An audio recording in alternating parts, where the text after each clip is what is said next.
গতকালকে ছিল চৈত্র মাসের নবরাত্রির চতুর্থ দিন। এই দিন আমরা দেবী কুষ্মাণ্ডার পুজো করি।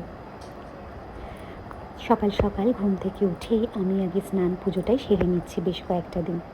আসলে সকাল সকাল উঠে স্নান পুজোটা সেরে নিলে কিন্তু সমস্ত কাজ মনে হয় একটা বড় কাজ সারা হয়ে গেল। আর সকালে পুজোটা হয়ে গেলে মনটাও দেখবে বেশ ভালো লাগে। তাই অনেকটা ভোরে উঠেই আগে মায়ের পুজোটা সেরে নিচ্ছি।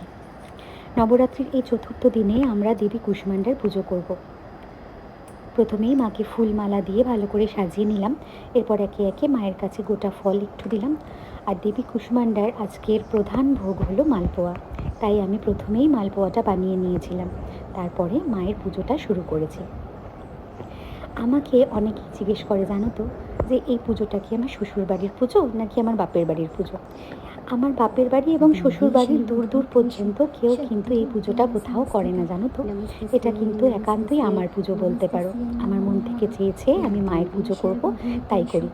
আর তোমরা তো জানোই আমার বাড়িতে মা জগদ্ধাত্রীর পুজো হয়। সেই পুজোটাও কিন্তু আমি চেয়েছি, তাই করেছি। তবে মা জগদ্ধাত্রীর একটি বিশেষ অংশ আমার বাড়িতে আছে।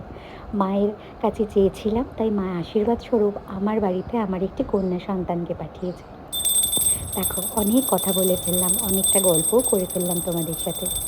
মায়ের ভোগ নিবেদন করার পরে মায়ের আরতিটাও সেরে ফেললাম। এটাই ছিল আমার আজকের পুজোর চতুর্থ দিনের পুজোর ব্লগ। এখন টাটা।